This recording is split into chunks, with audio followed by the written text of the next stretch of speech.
In this house in the Haitian capital, a terrible tragedy is unfolding.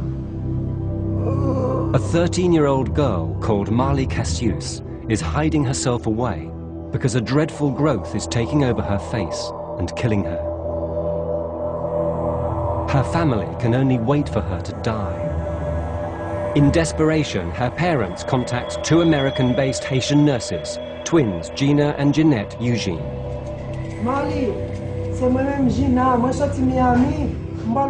When I saw Molly for the first time, I could not understand what I was looking at. I was scared when I saw her, confused, because I saw something in front of me. I felt, my God, is it a human being? Because I've never seen something like that.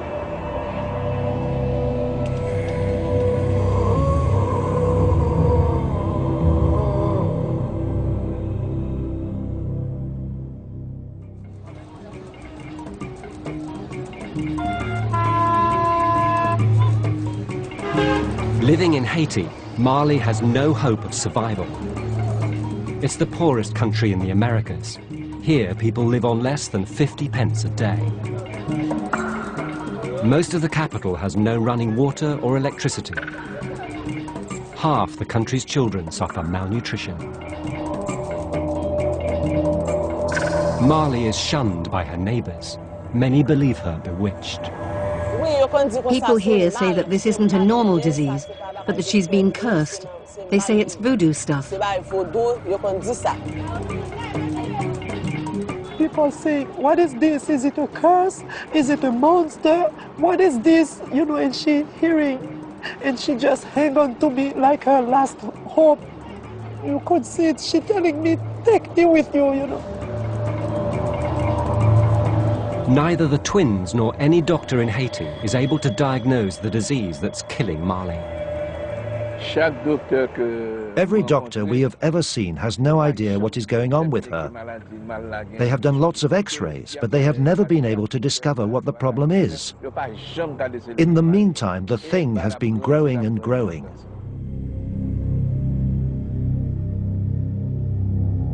Marley was just 4 years old when her family realized that something terrible was happening to her. Over the years, her face is distorting, the skin stretching. The disease is transforming the bones in her face to a massive growth, forcing her eyes apart, filling her mouth. It's closing her throat and crushing her windpipe. I see Molly as a prisoner in her own body. She's like locked up behind something, like she's in jail. When you look at her eyes, you see a child asking for help. And I hope she survived. That's one. Going through all this, I hope she'll make it. For Marley Cassius, time is running out. Her only chance of life is an immediate airlift. The twins contact an American charity. A mercy dash to Miami, just 2 hours flight away, is arranged.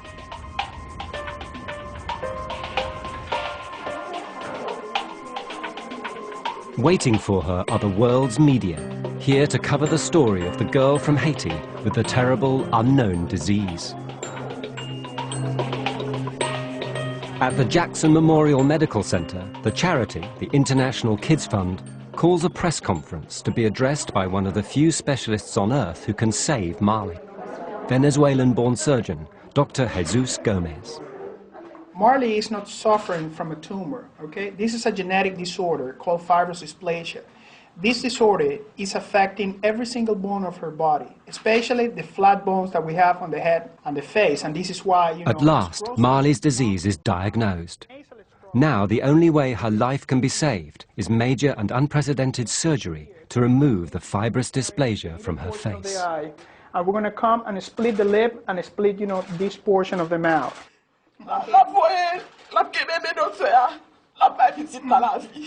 I had left her in God's hands and in the hands of those two ladies, the Good Samaritan, and all the doctors. Thank you.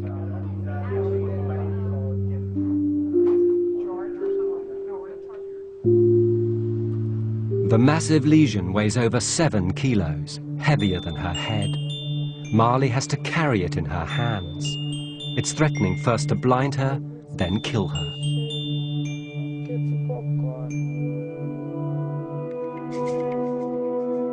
It was a gene that mutated in the womb that gave Marley fibrous dysplasia. At the age of 3, it started to deform her face. Fibrous dysplasia is a non-hereditary disorder that causes bone to expand into a lesion. Its origin is unknown. It has no cure. As she grows, the lesion grows. In Marley's case, all the bones in her body are developing abnormally. She's in constant pain. 150,000 people around the world have fibrous dysplasia, but only about 3% of them suffer such an acute condition. Medical history records no more extreme case than that of Marley Cassius, the girl from Haiti. Surgery is less than 24 hours away. It is Marley's only hope.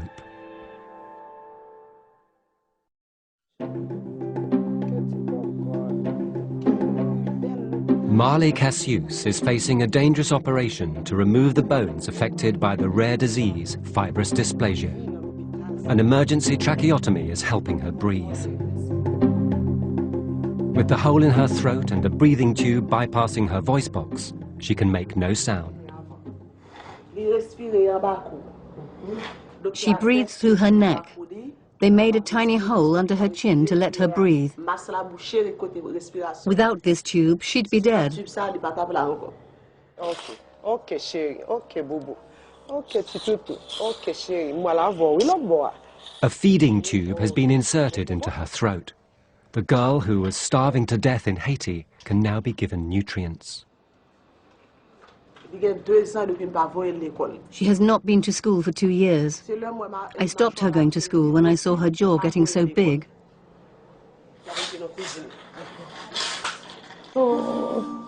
Ouvre succion, boubou. Ouvre succion, boubou. Okay. She is a child who wants to live. She loves life. I hope God will give her strength.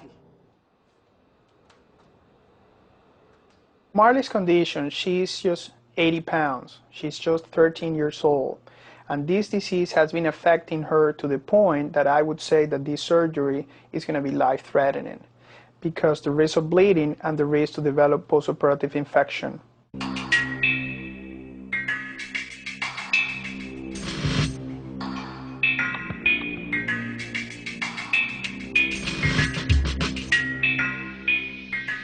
The disease is not affecting the soft tissue. This is a disease that is just affecting the bone. Of course, all the soft tissue attached to that bone is going to be expanded and it's going to be, deformed by the bony mass. To assist the pioneering surgery, Dr. Gomez is using the latest technology. From X-ray scans, a life-size model of Marley's head is made. The surgeons will remove the lesion, replacing all the diseased bones in Marley's face with a synthetic bone structure.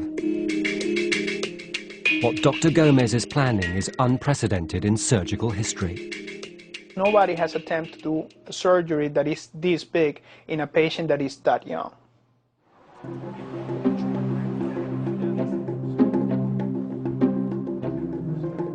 Hello, hello.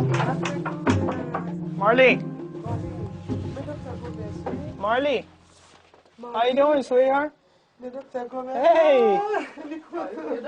How's everything? Good? Finally, no? That's great, that you're here and finally, to see you. Of course, me too. Dr. Gomez? Oh. Marley is a normal teenager. Marley. With her eyes, she tells me everything. When she holds my hand, how she look at me, I can feel that she's a completely, normal person, okay, trapped on this mass. Tomorrow, we're going to open this portion of the eye here, and we're going to come all the way across the face like this.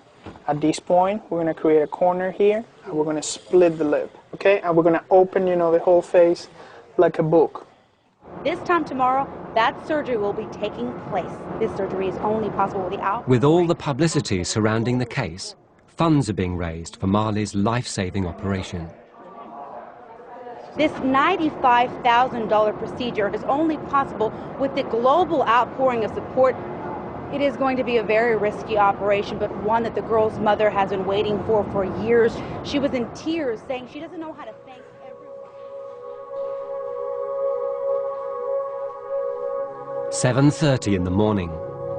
Both the surgeons and the family know this day is the turning point in Marley's life.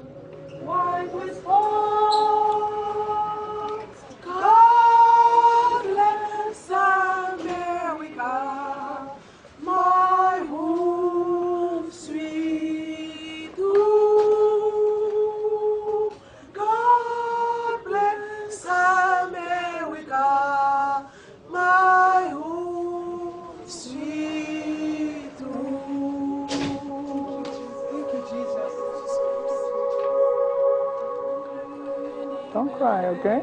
Everything is gonna be okay. I know that you're scared, okay? But everything will be fine.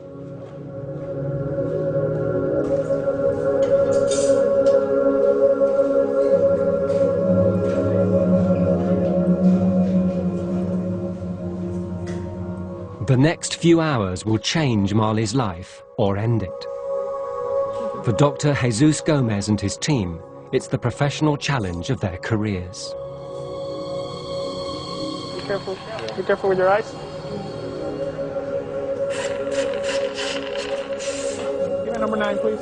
We have some blood loss, but the bleeding is pretty much under control. Draining the lesion, Dr. Gomez makes a discovery about the nature of Marley's disease. We have a lot of fluid that is not blood, okay? Now, this is what we're gonna do. We're gonna see how much of the cystic fluid we can drain. It's gonna create the first window. This is why the lesion was so heavy, you know, it was full of fluid. Thank God it's not blood.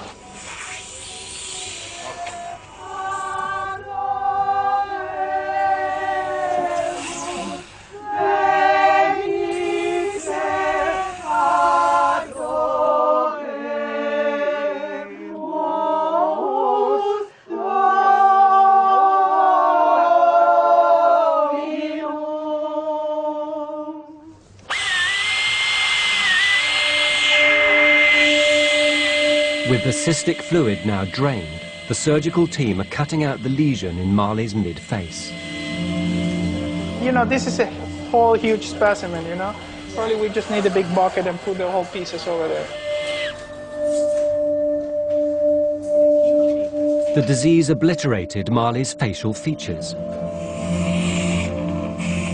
But there's a breakthrough. What I'm going to try to do is create some kind of, you know, nasal passages all the way to the back. Unexpectedly, Dr. Gomez now believes he can reconstruct Marley's nose. We have a nasal cavity here. I'm going to need, please, a sterile nasal trumpet. What we're going to do with the nose is we're going to try to create like a closure here. Complete, you know, the osteotomy all the way down to the septum that we have. Very cool, huh? That's very cool. Are you happy, guys? Yeah, beautiful. Yeah. It's beautiful. I say we save this bone. This bone. Yeah, this is what I'm trying to do. I'm going to talk to the family. Hey, how you doing? We're doing great. Okay, we're doing great. I think that, you know, God is helping us a lot. Okay? We're taking, you know, the lesion down, and 50% of the face is off. We're going to start, you know, to trim some of the portion of the lateral portion of the face. Okay, we're going to compress everything, and we're going to start the reconstruction in one side, and we're going to dress, you know, the other side. It's going to take us a lot of hours, but just to let you know that we're doing fine. The other thing is I was able to reconstruct the nose. She's going to get, you know, the nose back. Your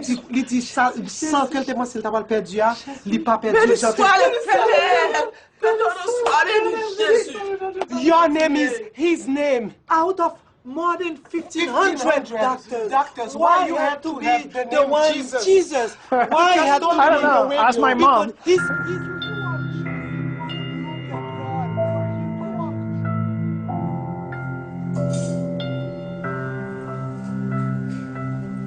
After 8 hours in the operating room, the lesion on both sides of Marley's mid-face has been removed. The key point at this stage is going to be to resuspend, all the face. For that, most probably going to use titanium mesh